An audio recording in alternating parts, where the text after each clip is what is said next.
Lanjutkan kembali perbincangan bersama dengan Bapak Fendi Susianto, CEO dari Alcaran Vidi Indonesia Investama. Ya Pak Fendi, kita akan sampaikan kembali, begitu pembahasan Ya, terkait dengan euforianya dari Piala Eropa begitu. Adakah memang emiten-emiten yang perlu kita cermati begitu dengan semakin maraknya, kemudian tontonannya juga yang akan dinantikan oleh banyak pihak, apalagi di tengah pandemi COVID-19 ini juga kan kita perlu ada semacam refreshing begitu untuk menonton sepak ya, bola begitu yang sudah ramai diperbincangkan. Silakan Pak Fendi. ya, kita lihat ada beberapa saham media, seperti misalnya MNCN, kemudian ada CMA, ya. Kemudian juga ada yang baru lagi ngetren IPTV, ya. Oke. Itu juga berpeluang besar sebenarnya memiliki potensi kenaikan harga, meskipun saat ini trennya mereka momentumnya sedang mengalami koreksi ataupun penurunan harga, ya, Ya. dari posisi kenaikan sebelumnya. Sebut saja seperti misalnya IPTV, itu pada saat peak levelnya sampai ke level harga 350, Oke. kemudian juga saat ini kisaran 250 sampai 260 dengan tren sebenarnya sudah mulai terjadi tren kenaikan, ya, Oke. untuk saat ini. Nah, namun demikian tidak hanya informasi ataupun konten-konten mengenai sepak bola saja yang menjadi positif newsnya, tapi IPTV itu kalau kita lihat sudah melakukan banyak corporate action, ya, di antara di pasar saham, karena ada outlook, ada perbaikan bisnis, cash flow, kemudian juga peningkatan aset dan injeksi kapital, tentu saja yang paling dibutuhkan untuk pengembangan bisnis ke depan. Nah, ini yang kita lihat dari pergerakan harga sahamnya. Jadi perhelatan bola yang tadi kaitannya bisnisnya yang masuk pada perusahaan-perusahaan media di Indonesia, saat ini memang belum terlihat, namun ini ada potensi juga untuk menambah potensi pendapatan bagi bisnis yang terutama sudah memperoleh hak PR dan lain sebagainya. Ya, juga kabarnya akan terdaftar juga di Nasdaq begitu ya untuk IPTC sendiri, Pak Fendi. Anda melihat ini menjadi salah satu momentum yang pas misalnya kita untuk mengambil posisi beli begitu untuk investasi jangka menengah panjang misalnya?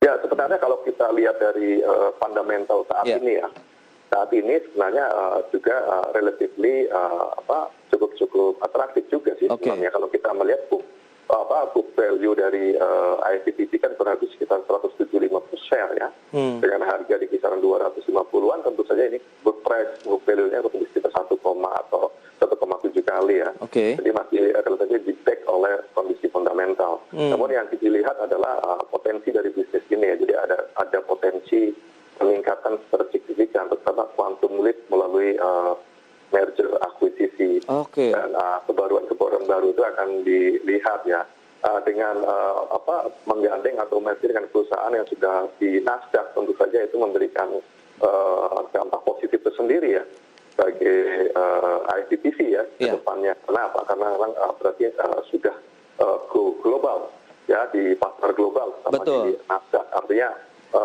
potensi-potensi cukup besar bisa berkembang dalam waktu-waktu ke depan, tentu saja kalau dikembangkan dengan cara yang sangat positif. Baik, current price Anda sarankan boleh kita riding saja begitu dengan level-level stagnan saat ini, Pak Fendi? Ya, dengan level saat ini IPTC kan sedang mengalami koreksi, dan saya melihat koreksinya sudah mencapai level Fibonacci retracement yang secara psikologis 61,8%. Jadi dalam posisi untuk trading buy pada kisaran harga 250 sampai dengan 260, ya, dengan stop loss tentu saja di kisaran 230, 220, dengan TP ataupun target penguatan pada kisaran harga 300 sampai dengan 350 rupiah.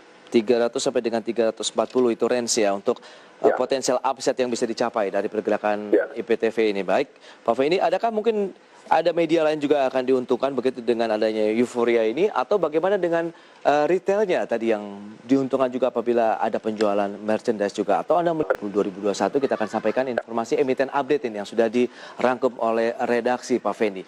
Baik pemirsa, berikut ini akan kami sampaikan emiten update untuk Anda. Yang pertama kita akan cermati belum sampai dalam 6 bulan ini sejak tercatat di Bursa Efek Indonesia, saham dari DCI Indonesia atau dengan kode saham DCII mengalami penguatan lebih dari 14.000%. Selanjutnya ada Garuda Food dengan kode saham GOOD akan melakukan stock split dengan rasio 1:5, dan kita lihat merger dengan Malaka Strait, anak usaha juga ini dari PT MNC. Selanjutnya ada Vision Networks IPTV yang baru saja kita ulas begitu, yang akan terdaftar di Nasdaq. Baik, kita akan cermati DCII, pemirsa, seperti yang bisa Anda saksikan di layar televisi Anda. Ini IPO-nya tanggal 6 Januari 2021 di level sekitar 420 per saham. Sementara pergerakan pada closing market Rabu 16 Juni 2021 naik 17,4% di level 59.000. Adapun kinerja dalam 1 bulan terakhir menguat sekitar 405% dan kinerja sejak IPO mengalami penguatan hingga 14.000%, PE ratio 731 kali dan market cap-nya 140,6 triliun rupiah. Adapun dari sisi sektor adalah sektor teknologi. Baik, kita akan coba cermati DCII ini. Sejauh mana Anda melihat pergerakan yang luar biasa ini? Pak Fendi, silakan analisisnya DCII. Ya, luar biasa ya kalau dari sisi kenaikan harga itu tinggi sekali. Jadi dari level 240 sampai hampir 60.000 sampai saat ini ya. 14.000% ya. Jadi ini mungkin salah satu yang tertinggi dalam sejarahnya bursa efek kita gitu ya, kenaikannya sampai ribuan persen gitu ya. Namun kembali lagi ya, kita melihat bahwa dalam melakukan valuasi kan kita menganut azas konservatisme ya. Jadi artinya kita melihat nilai fundamental. Jadi nilai fundamental yang ada di dalam perusahaan seperti apa, palingnya kita menggunakan proyeksi ke depan juga 5 tahun seperti apa, kurang lebih begitu ya. Revenue dan kemudian sampai ke economic value added-nya. Nah, kita melihat dari valuasi yang termudah saja, price to earning ratio memang sudah sangat overpriced kalau menurut saya. Betul, Pak. Level 490 kali ya, jadi sangat-sangat tinggi sekali di atas rata-rata industri, mungkin pada kisaran 12 sampai 17 kali. Dan kemudian juga dari price to book value juga 166 kali, sangat tinggi sekali ya. Lihatnya dari azas konservatif dalam melakukan valuasi, tentu saja ini sudah sangat overpriced. Ya. Itu dia. Lantas apa yang harus dilakukan oleh para investor ini? Karena dari level 500-an Pak Fendi di awal tahun, lonjakannya hingga 59.000 ini apa begitu yang menjadi salah satu trigger utamanya begitu? Karena kita cermati memang kita tahu ini luar biasa kenaikannya begitu. Tapi sejauh mana juga ini bisa menjadi salah satu hal yang menguntungkan bagi para investor, dalam artian kita juga harus mencermati faktor risikonya juga nih dengan kenaikan yang Anda katakan tadi over value. Ya, saya melihat bahwa potensi bisnis dari sektor teknologi, terutama teknologi yang terkait dengan digital dan ekosistem yang mengaitkan dengan ekosistem dari suatu sektoral, itu memang memiliki opportunity pertumbuhan yang luar biasa, yang sangat besar opportunity-nya. Tapi jangan lupa juga ada opportunity yang sangat besar, itu juga ada risiko yang sangat besar pula. Jadi high return, high risk ya, ataupun high opportunity. Jadi risikonya juga, damage-nya juga cukup besar. Itu yang harus di-consider. Mestinya harus ada pertimbangan risk adjusted return ya, tidak hanya return expectation saja yang akan dilihat.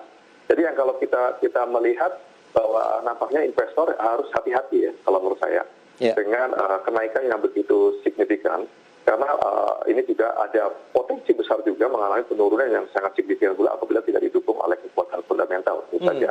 Karena apapun yang terjadi, nilai fundamental itu sebagai acuan utama ya tidak akan terlepas dari itu. Untuk trader tentu saja mungkin ada banyak menarik, karena trader biasanya menggunakan bukan pendekatan fundamental, tapi lebih banyak ke pendekatan technical, behavior, trend analysis dan lain sebagainya. Ya, tidak salah juga. Namun juga perlu hati-hati juga terhadap potensi risiko, ada pembatasan risiko trading juga yang secara ketat, karena ini juga seperti saya katakan tadi risikonya cukup besar dan sangat besar ya untuk dilakukan. Memang ada yang menarik dari sisi valuasi untuk sektor teknologi, tapi juga menariknya itu ataupun ada perbedaan mungkin metode venture capitalist dan lain sebagainya. Tetap saja orang akan melihat nilai fundamentalnya ya. Yang terjadi paling kan saat ini dan proyeksi 5 tahun ke depan kira-kira seperti apa, itu yang akan banyak dilihat dan harus realistis juga menurut saya. Sejauh mana realistis yang harus diambil oleh para investor maupun trader dalam menyikapi nih Pak Fendi kenaikan dari DCII ini? Kalau yang sudah punya, apakah direalisasikan saja begitu kita take profit atau masih ada kemungkinan di hold? Ya, jadi kalau kita melihat ya dalam 11 hari berturut-turut kalau saya amati itu mengalami kenaikan yang signifikan secara terus-menerus ya. Betul. Dalam 11 itu juga harus hati-hati. Artinya apa? Artinya kenaikan yang signifikan secara kontinu terus-menerus disertai dengan volume yang relatif tidak terlalu besar. Itu juga kalau secara teknikal mesti dilihat ada potensi nih penurunannya terjadi pembalikan, maka penurunannya juga cukup besar. Sehingga bagi yang sudah memiliki ataupun existing itu paling nggak aware terhadap potensi itu. Jadi harus mencermati turning point-nya ataupun dengan berbagai metode yang ada, ataupun bisa membatasi seberapa tinggi sih level profit yang dia bisa harus segera pangkas untuk direalisasikan. Itu menurut saya jauh lebih wise daripada mungkin Anda untuk melakukan terus-menerus menunggu sampai kenaikan lebih tinggi, apalagi untuk trading purpose. Kalau untuk tujuan investasi, menurut saya tadi saya sampaikan juga ya, akan back to fundamental kalau untuk long term. Jadi kalau once fundamental faktor ataupun value-nya juga masih berada di bawah, tentu saja kita harus hati-hati saja. Itu dia. Ibaratnya apalagi sih yang mau dikejar begitu Pak ya, dari level 500-an kemudian sampai 59.000 untuk level-level saat ini begitu ya Pak. Oke, itu dia analisis yang menarik DCI. Jadi disarankan hati-hati bagi yang sudah memiliki posisi, apakah juga ini menjadi momentum yang tepat, karena mungkin cuan yang sudah Anda dapatkan sudah luar biasa juga dari level-level yang mungkin sudah punya sejak awal tahun saja untuk kenaikan dari DCI. Kita akan jeda dulu sebentar Pak Fendi. Di segmen berikutnya kita akan bahas ini saham-saham yang Anda rekomendasikan untuk perdagangan hari ini. Dan